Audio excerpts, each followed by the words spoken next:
It's been a couple of weeks since I've done a orchard update here on my fig trees. And as everybody knows, a couple weeks, a lot can change. And if you've been following my videos, you'll know that a few weeks ago, it might have been about a month ago, yeah, 3 or 4 weeks ago, I dealt with an issue that I thought at first it was just like a really bad case of rust.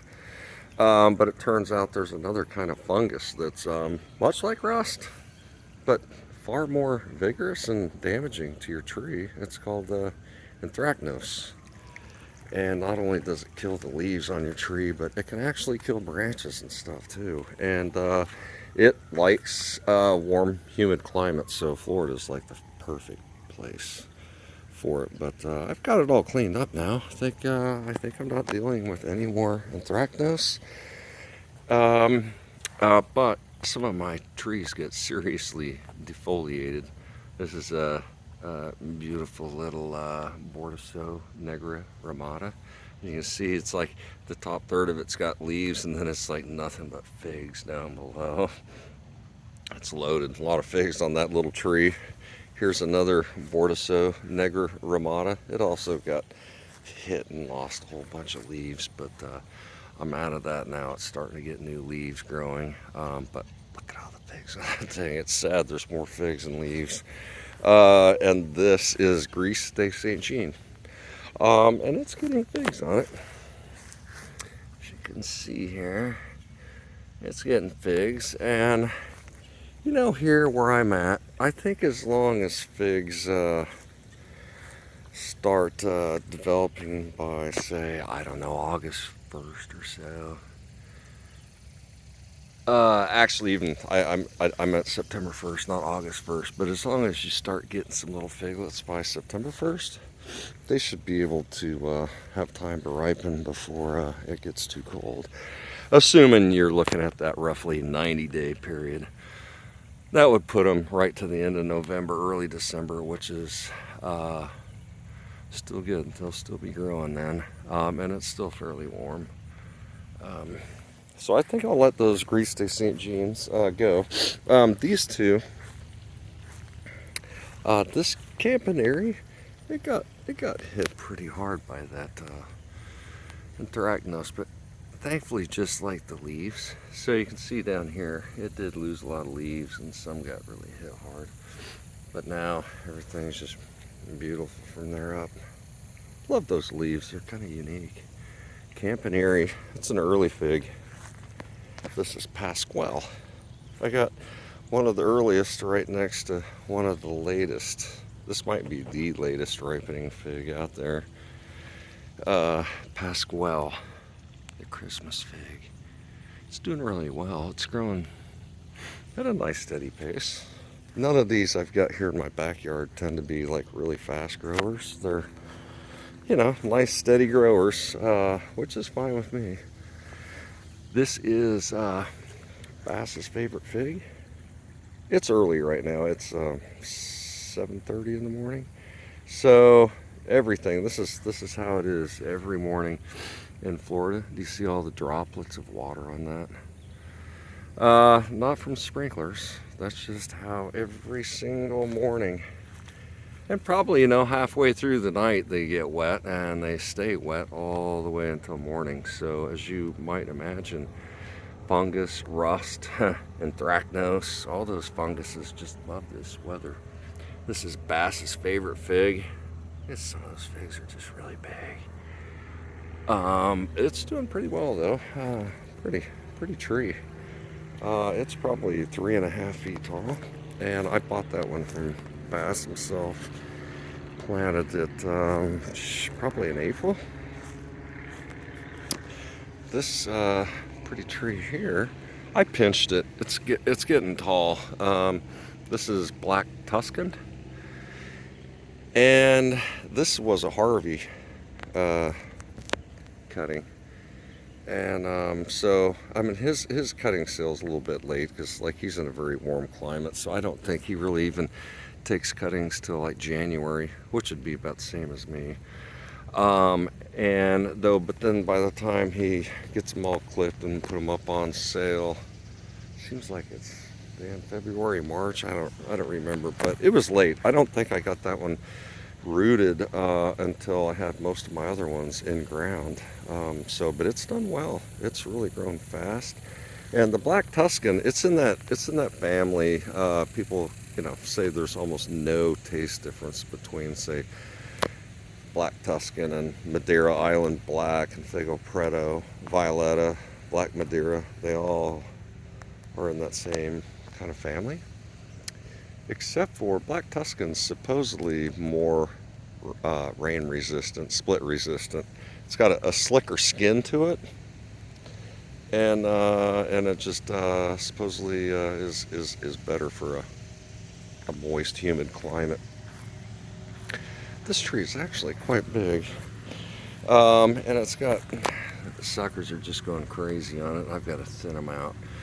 This is Violet de Bordeaux that I started last year as a tissue culture. I was kind of pissed when I got it in the mail. I ordered this Violet de Bordeaux. Maybe I didn't read close enough, but I kind of expected to get it like a little tree. It was seriously half the size of a toothpick. But nonetheless, it has really taken off this year. And it's doing well. It's finally, if you notice, so these aren't your typical Violet de Bordeaux leaves, right? But you can see here, it's finally starting to get some, adult leaves on it, versus these are just the baby leaves, the big spade leaves. Okay, so let's get up here. I don't know what the heck. I got my luck. I had, from a nursery, I had bought a Martinique Ramada and a Panache. And I think they're both reverted. I sent them an email just to let them know, in case they're sending out clippings, not even knowing they're sending. They were very apologetic. In fact, they said they would send me a replacement Panache, and since they didn't have any more Martinique Ramadas, they would refund me.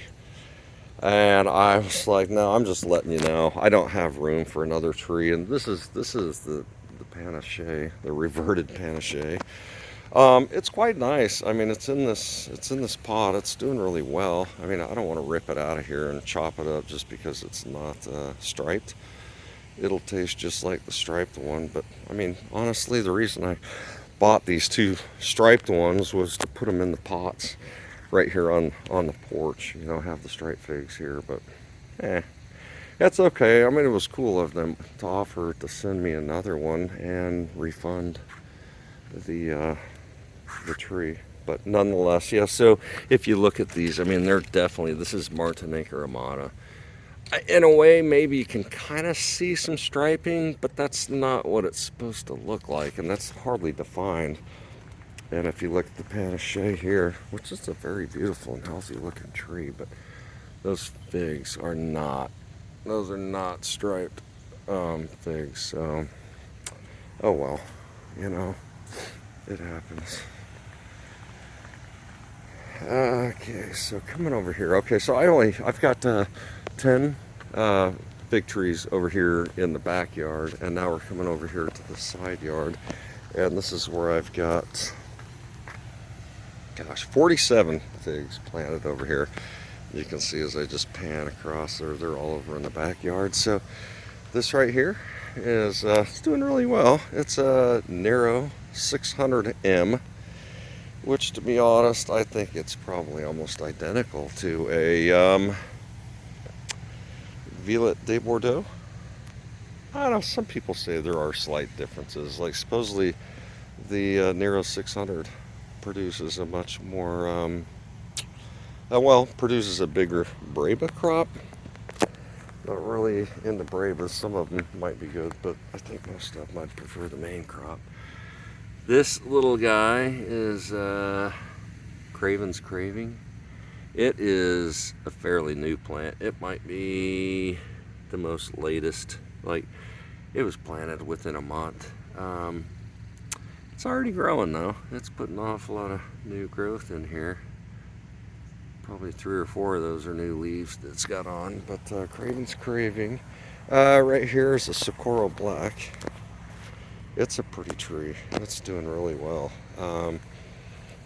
And I really like the branching structure on this thing. It's interesting. No ripe figs yet, but I would think they should be coming soon. It's got quite a few on it, but this is a first year tree for me. And I mean, it looks big for a first year tree, right? But it actually came to me fairly big like that. I was impressed. That was from JFE. This is a Coledom Noir. It's over 6 feet tall. The problem is only like the top 1.5 foot of it has any leaves on it, and then they just get ugly, and then there's no more leaves all the way down to the bottom, and it's got this little side branch too, almost the same way. This tree here, besides getting really hit hard by rust, it also got hit by that anthracnose, and I do think it's getting better, but wow, what an ass beating they took. And a part of that was my fault. You know, you really need to stay on top of fungus control in Florida, anywhere it's like really wet. And so I think I probably didn't spray my copper fungicide as often or start as early as I should have. As I understand it, once you have anthracnose, copper fungicide will not kill it. It will prevent it, but it will not kill it. And so, yeah, prevention. Got to keep up on it, because once it started spreading, it just went like wildfire through the orchard. But everything has now recovered very nicely. Everything's growing fantastic. I still see some little signs of the struggles they had. But you know, interestingly, this the fungal outbreak really only, well, some of my 2- and 3-year-old trees had a little bit of effect, you can see, but it primarily affected the first-year trees. I think, you know, as trees get older, they get a little more hardy, right? So that was Ronde Bordeaux right here. This is Smith. It's a nice tree. It put out a lot of figs this year. And then we've got Vertil de Oriola. It's also known as De La Senora Hibernica. So it's the same fig, different name. I hate all the names some of these can have, but it's a pretty fig. And this one I put here, it replaced Joao Rouge that I had planted here that was just such a sickly tree. I couldn't deal with it anymore. I got rid of it. Life's too short to deal with that crap. This tree is my Coledom Bordeaux. You can see it's got a sizable girth. You probably can't really tell in the video, but it's a sizable tree. And because this thing was so loaded with figs, and it still has quite a few in there, I have hesitated really on spraying this tree for fungicide, right? Because we're kind of actively picking and eating them.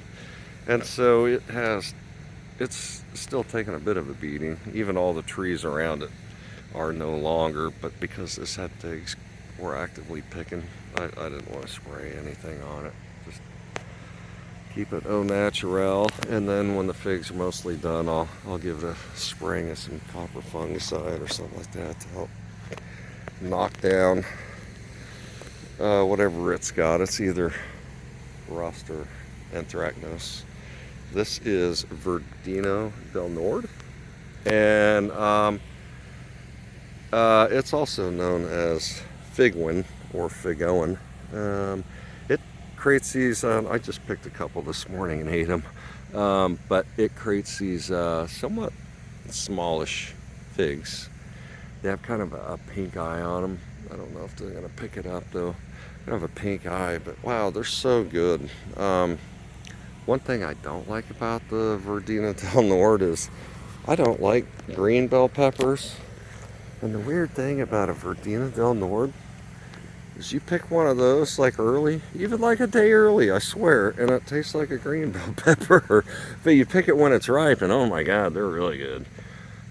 This is a recovering Joao Noir. It got hit really bad by that anthracnose. You see, I had to cut the entire top of this thing off. It used to be about 4 feet tall. And that anthracnose attacked the branch and killed it.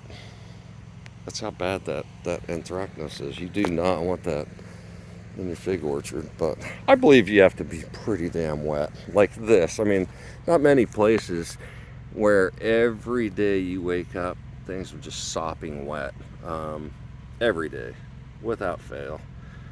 And of course it also rains a lot. And when I'm talking about wet, this isn't rain related wet, it's just humidity, right? So this is a Calderona, a little Calderona. So I also have a Bass's favorite fig over there in the backyard. So a lot of people say Calderona and Bass's favorite fig are one and the same.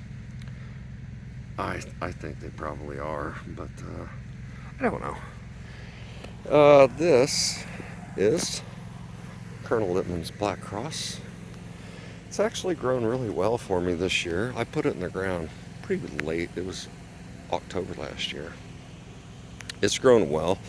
It too got hit by that anthracnose, and you can see, just look at this, it's like pom-poms, right? It's a lot of branches with just like leaves remaining on the tips.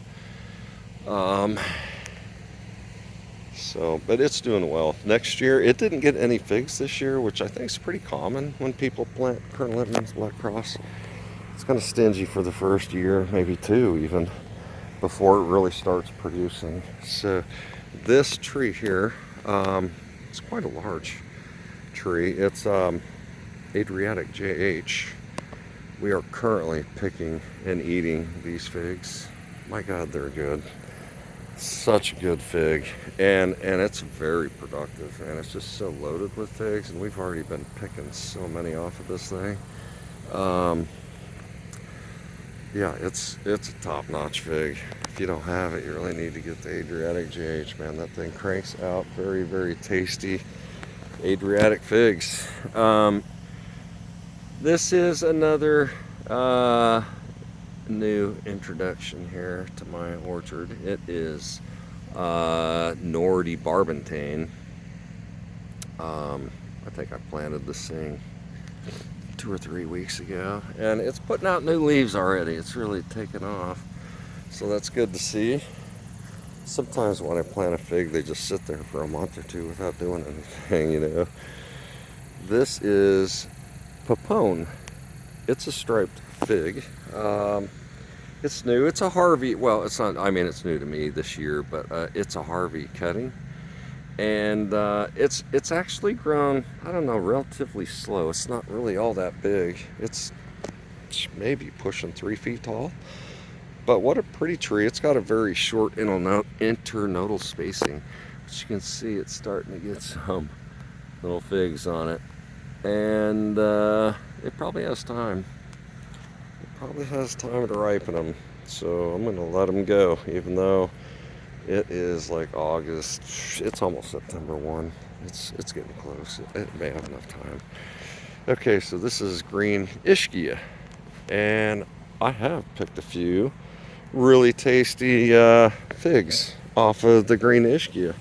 One thing I've noticed that's a little bit different about green ischia, so green ischia and Adriatic JH are both like true Adriatics, right? So, but one thing I did notice is like the Adriatic JH, they do kind of blimp up a little more when they get ripe, and they do almost turn kind of yellowish.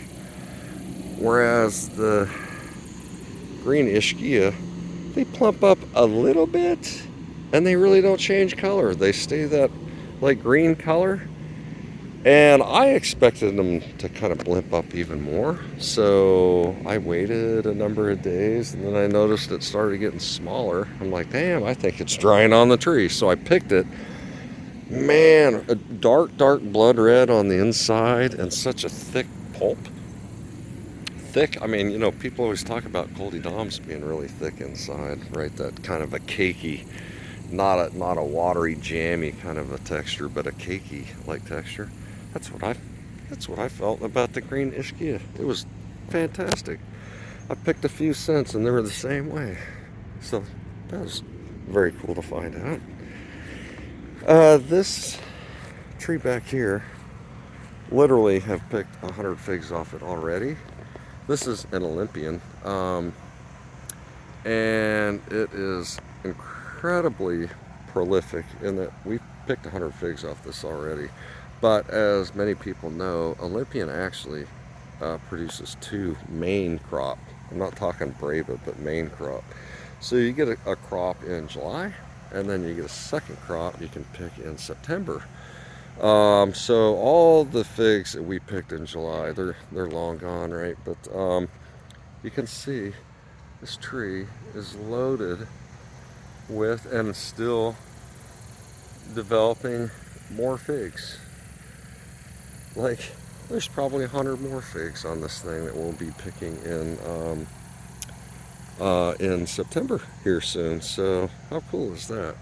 And you know, a lot of people, I guess Olympian is English brown turkey. I don't know if it's a variety of English brown turkey or just straight up English brown turkey, but you know, a lot of people look down their nose and stuff like that. But I'll tell you what, this Olympian, it's so damn good.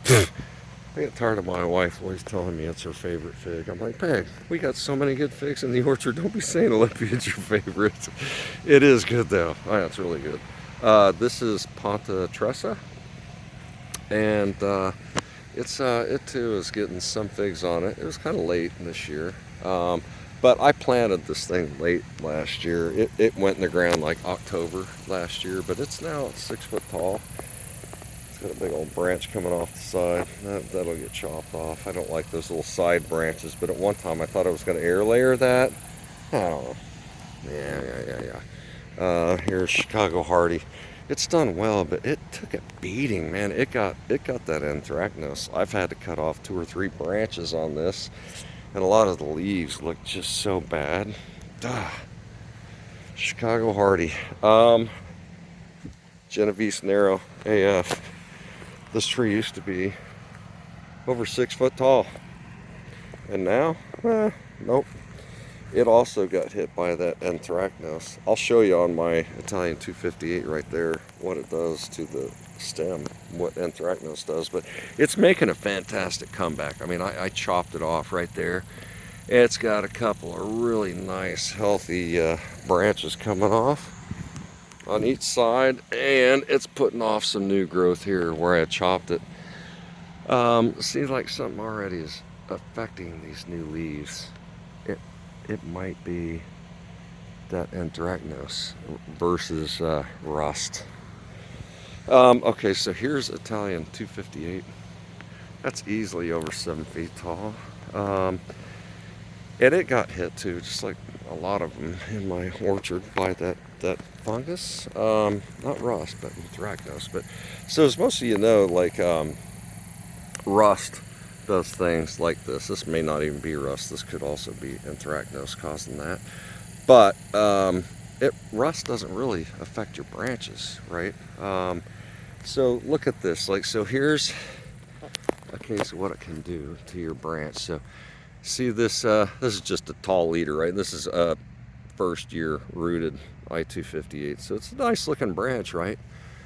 Nothing wrong with it there. And as we go up and get right past this leaf, look at what happens to the branch. Look at that effing ugliness on that. And you can see that the diameter gets narrower right there. I don't know if the camera's doing a very good job of picking up the ugliness. But yeah, it's ugly, and it like oozes right there. I think it's a goner. I think I'm gonna have to chop it. you know, down here, and then remove that entire section there, and maybe I can salvage that into a whole bunch of, like, I don't know, green cuttings, and see if I can get them to root. But I do not like that. I have sprayed anti-fungal stuff right there on that. I don't know if it's going to help it or not. I'm surprised it hasn't killed it yet. I mean, the top still seems pretty healthy in spite of that really bad spot, but that's what anthracnose will do. It not only gets on the leaves, but it will kill your branches too. This stuff is freaking nasty. And it wiped this one out. This might have been ground zero for that anthracnose outbreak. This is my Wuhan fig. I'm kidding, it's Tia Pena, but it's like ground zero, so it's Wuhan. Tia Pena, that was one of my most impressive cuttings that I had going this year. It was massive, growing so fast and so well, and I believe it was the first to get hit by anthracnose. It almost killed it. I mean, at one point I had to cut off like all the branches and it had nothing left on it, and then some little new growth is starting to come out. This is Sasak, and it also got hit pretty hard. Like I said, all my just the first year cuttings are the ones that really I had to deal with it the most. And it's probably just because they're young, tender, don't have their full, you know, immune system up and running, and they just got hit harder than my 2 or 3 year old trees. So that Sasak is, they're all making a comeback too. This is Panache, and unfortunately this is a cutting off my reverted Panache that I had in a pot. It was doing amazingly well, and it too got hit by that anthracnose, and I've had to cut some branches out of it. So it's been a big lesson learned. I mean, a lot of this, like, you know, who wants to grow a bunch of figs in Florida? That's a lot of work. I mean, it's not like you know, Southern California, just stick it in the ground and pick figs when it's ready.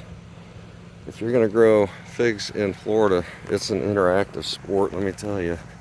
You have to be involved in it or they will die on you. I mean, I'm not kidding you. They'll just get hammered by fungus. They don't like to be wet. And so, you know, Florida is wet. It can be done though. And so this is just a big experiment for me. I'm going to find out what works and what doesn't work. And you know, it's funny because, I mean, I'm sure there's a lot of accurate information out there, but there's a lot of crap out there too telling you like, oh, don't try to grow that, it won't work. And some of those stories I've heard, they turned out to be some of my best growing and most productive figs. So I don't know, it's hard to say. A lot of things go into growing figs. It's not just weather, moisture, you know, you're talking soil types. I mean, a lot of people have like clay, which doesn't drain well, and the roots can, you know, we all have different things to deal with, right, wherever you live in the country, except for, you know, if you're in that perfect area in Southern Cal. This is my little Joao Noir that also was doing really well until it almost completely died off from that anthracnose outbreak that I had. It's coming back. I think it might make it. I don't know. But this was, sometimes I get talking, I forget to tell you what I'm looking at here. This is the Sal McGill Roxo, Azor Stark, same thing. This is De La Gloria. It's doing really well. It's got some spots on there. It might be, it's definitely some sort of fungus. And this is Violet Spore. And that's 5 Terra A. That's pretty big. 5 Terra A. This big beast, well over 6 foot tall, is Ondata. God, it's got huge leaves on it. And you know, in spite of all this anthracnose and rust, this thing, and the huge leaves, you almost think with huge leaves and stuff they'd be more vulnerable. I don't know, but it's actually done really well in spite of all the all the ugliness with the fungus going around. So it appears to be a hardier than average tree in terms of fungal stuff. So it might actually turn out to be a good tree to grow in a wet environment, you know. Landata.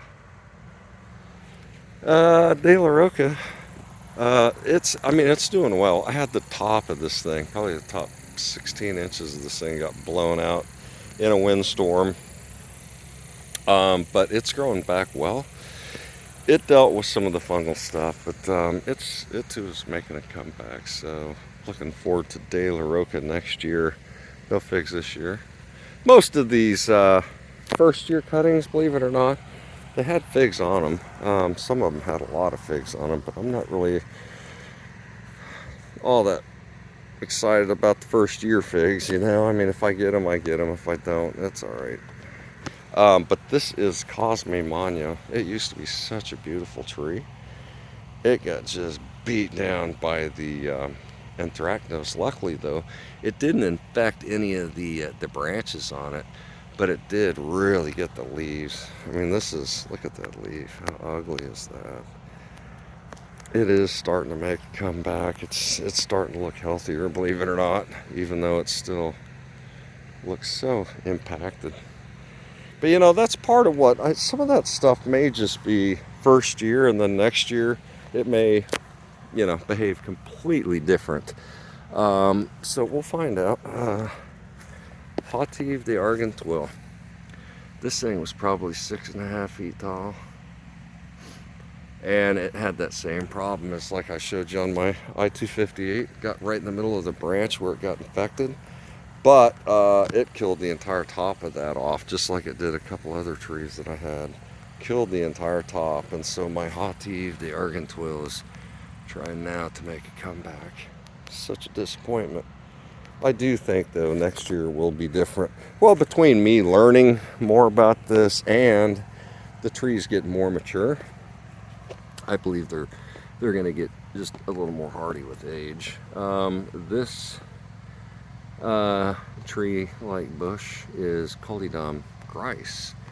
And, you know, why is it that some varieties seem almost unaffected by, like, the fungus and the anthracnose rust? I mean, look at this thing. It's actually, occasionally you'll see a leaf that has a little something on it. But what a pretty Collidom Grice. Beautiful, beautiful tree. Small. It's still growing. And then here's Collidom Citat. And it's really struggled. It's just got beat down. I think I don't know what it's doing right now, taking a break. But, it grew like crazy for a while, and then it got that fungal disease, and it just slowed down. This is Galicia Negra. It battled too, just like most of my first year trees. It really battled with the fungus, but I think in the end, it's starting to look much better now. It's putting on some good growth.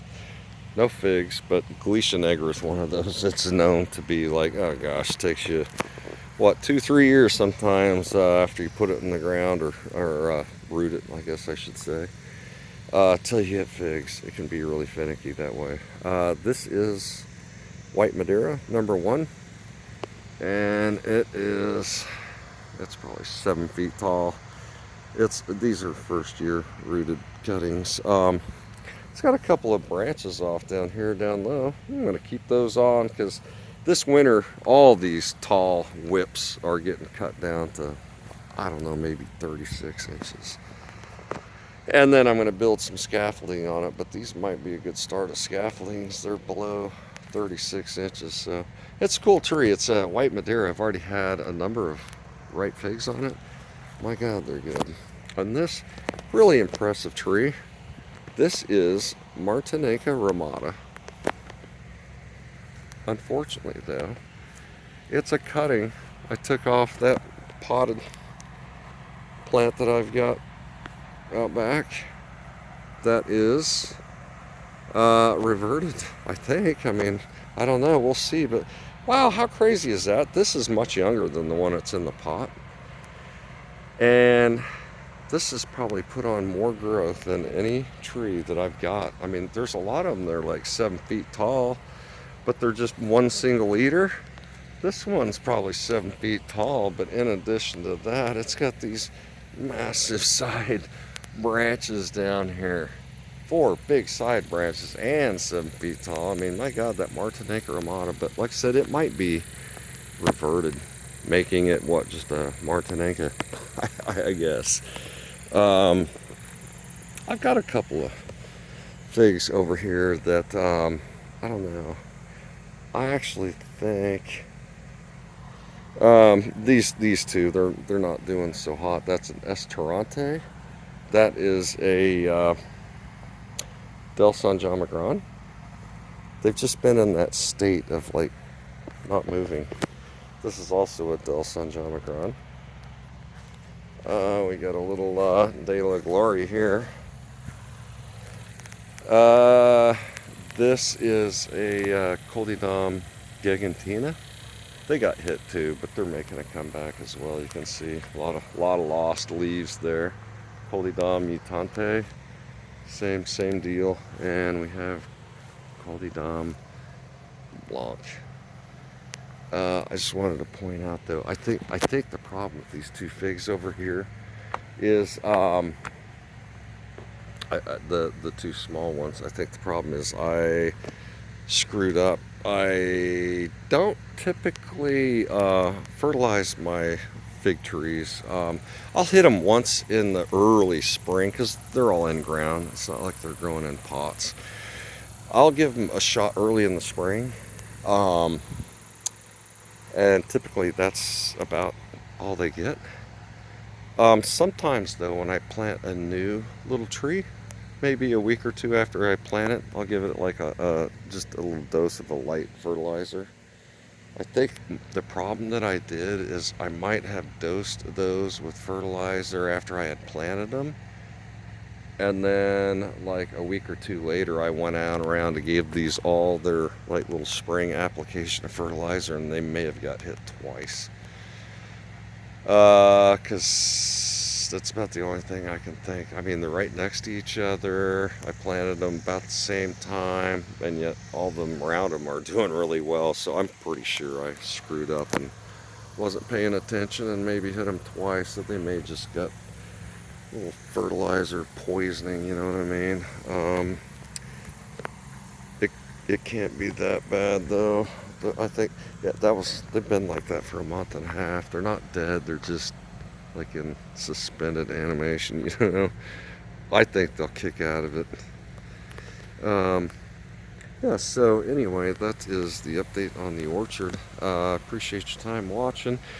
So that we covered 57 trees. I try to keep these videos short, but you know, you have 57 trees, you figure, heck, even if you spent 30 seconds each, you're talking about a half-hour video. So if you like the videos, please thumbs up and subscribe. I appreciate your watching. Thank you. Have a good day.